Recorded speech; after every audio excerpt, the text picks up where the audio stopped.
না মানে আমি আমি যদি আবার বিদেশে ফিরেও চাই, মানে যেখানেই থাকি না কেন আমি আমি ঠিক দেখতে পাবো, দেখিস?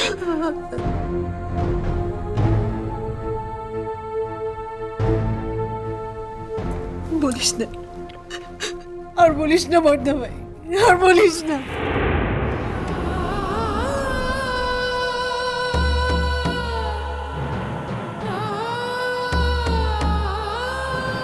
কি হচ্ছে এটা রূপু?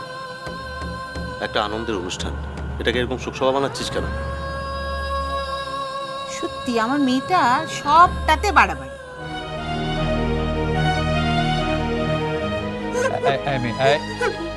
রূপু, রূপু, আচ্ছা বল, এর আগে আমাকে তো তুই কথা ফোটাই দিতে পারিস নি, এবার তো ফোটা দিতে পারলি, বল?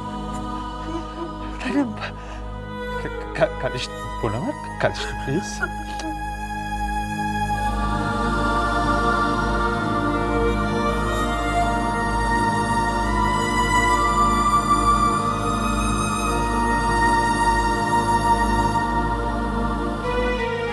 দিদিভাই, কি গো?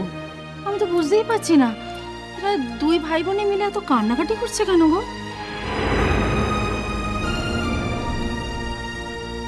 হ্যাঁ রে বাহা, তুই বা কাঁদছিস কেন?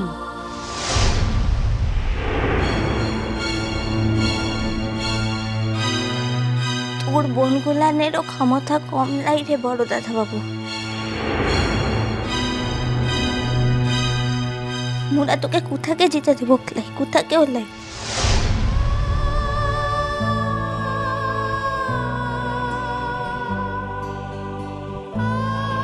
ও আচ্ছা, ওই যে বাবু বলেছে না যদি বিদেশ চলে যায়, সেই জন্য এত কান্নাকাটি, এতক্ষণে বুঝি।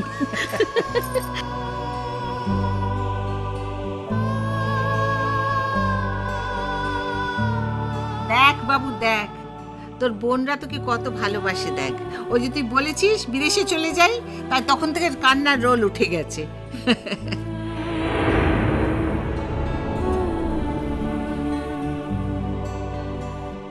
এদের ছেড়ে তুই কোথায় যাবি বল তো আমায়? আমি তো কোথায় যেতে চাই না মা গো, আমি কোথাও যেতে চাই না। আমার স্বর্গ নরক বাছা মরা সব তো এখানে।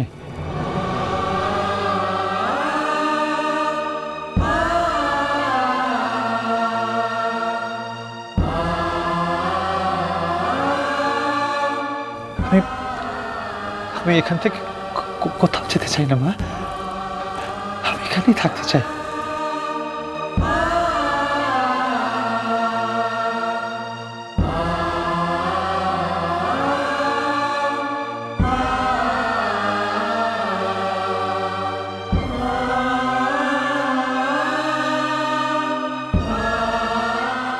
এনে এইটা তোর।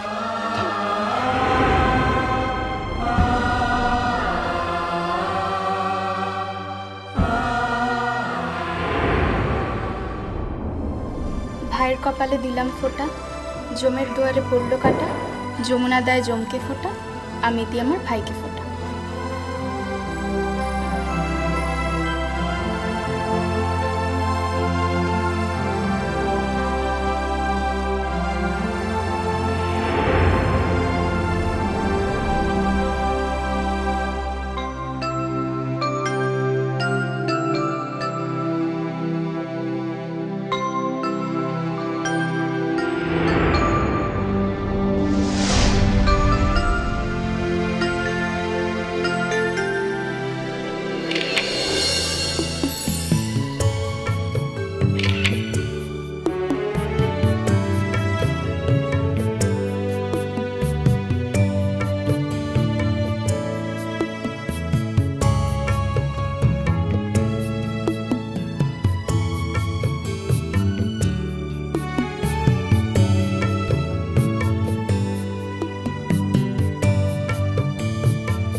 কেমন সারপ্রাইজ দিলাম, আশা করেননি তো?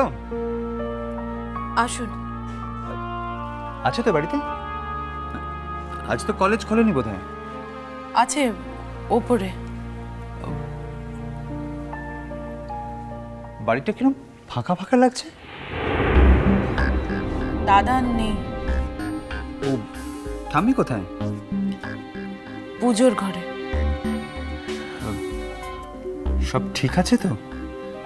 না মানে আগে তো কখনো আপনাকে দেখিনি এরকম, খুব অন্যরকম লাগছে। বাড়ির সবার শরীর টরীর ভালো তো?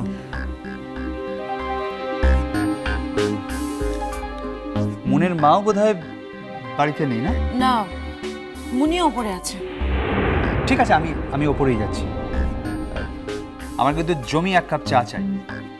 পাঠিয়ে দিচ্ছি। ঠিক আছে।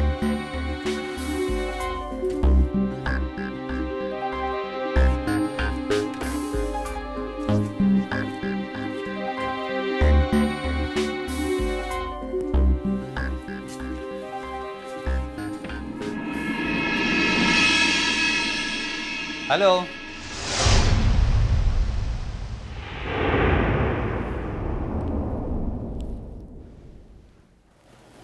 দাদা ভাই, এটা বোধহয় ম্যাডামের কল্পনারও বাইরে ছিল, তাই তো? তুমি মানে আর কোনোদিন আসবো না এরকম কথা বলেছিলাম নাকি? তোর মাথা খারাপ হয়েছে বলে তো আর আমার মাথা খারাপ হয়নি। বসো। কাল ভাইফোঁটা ছিল, আশা করেছিলাম একটা ফোঁটা অন্তত আমার বোনের কাছ থেকে পাবো। আগে বসো না।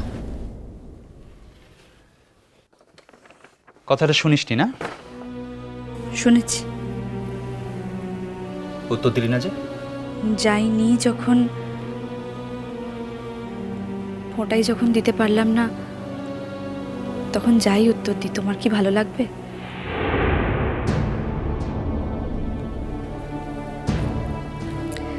দাদা ভাই, ছোটবেলা থেকে না কখনো কখনো আমার ফোঁটা দেওয়ার সুযোগই হয়নি। বাড়িতে দাদা ভাই কেউই নেই আমার। তোমাদের বাড়িতে যাওয়ার পরে ভেবেছিলাম এবার থেকে হয়তো আমার ফোঁটা দেয়া হবে। থাক, সেই জন্যই তো গেলি না। এই জন্যই তো কথাগুলো বলতে চাইনি দাদা ভাই, জানতাম বিশ্বাস করবে না। কেন গেলি না তাহলে? হ্যাঁ বল, কেন গেলি না? ওর সঙ্গে তো যাই হয়ে থাকবে কেন, তাই বলে এক লহমায় আমাদের সবার সঙ্গে তোর সব সম্পর্কগুলো মিথ্যে হয়ে যাবে? ওটির সঙ্গে আমার কিছু হয়নি দাদা ভাই। মুন, আজ আমি সত্যি তোর সঙ্গে সিরিয়াসলি কিছু কথা বলতে এসেছি। দেখ, সেদিন আমাদের বাড়িতে তোর কথাগুলো শুনে আমরা সবাই হয়তো তোর উপর একটু রিয়াক্ট করে ফেলেছিলাম। সেটাই তো স্বাভাবিক। না, সেটা স্বাভাবিক নয়। আমি সারা জীবন বিশ্বাস করেছি কোনো মানুষকে শুধু তার কথা দিয়ে জাজ করা যায় না। তার বডি ল্যাঙ্গুয়েজ, তার চরিত্র, আরো অনেক কিছু নিরিখে তাকে বিচার করতে হয়। মুন, আজ আমি জানতে এসেছি তুই সেদিন আমাদের বাড়িতে সবার সামনে কেন নিজেকে ওভাবে ছোট করলি। দাদা ভাই, আমি মনে করি, আমার বিশ্বাসও বলতে পারো, যার সত্যি তা যতই কঠিন হোক না কেন দাদা ভাই, তার দায় যার তাকে তো নিতে হবে। কিন্তু তুই তো আমাদের সত্যিটা বলিসনি মুন। আমি সত্যি বলেছি দাদা ভাই, তোমাদের বিশ্বাস করতে অসুবিধা হয়েছে। একে নিয়ে আমি কোনো তর্ক করতে চাই না। আমি তোর কাছে একটাই কথা জানতে চাই, ওরচির সঙ্গে তোর কি এমন দূরত্ব তৈরি হয়েছে, বা কি নিয়ে সেই দূরত্ব যার জন্য তুই এরকম ডেসপারেট হয়ে নিজেকে সরিয়ে নিবি বলে এরকম একটা গল্প বানালি? দাদা ভাই, তুমি তো গণ্ডির বাইরে গিয়ে জীবনটাকে দেখেছো।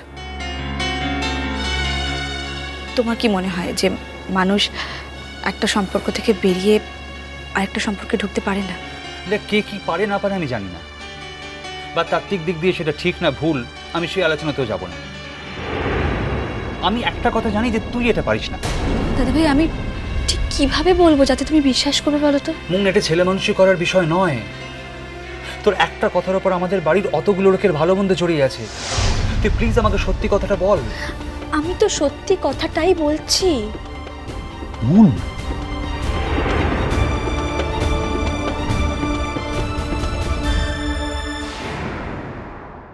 ও দিদিমণি একটা জিনিস মুখে দিয়ে তো দিচ্ছে, মু তো এই জিনিসটা মোর কাছটাতে রাখতে তো পারবো তাই, তার লিগে তুই এই জিনিসটা তোর কাছটাতে রাখিনি।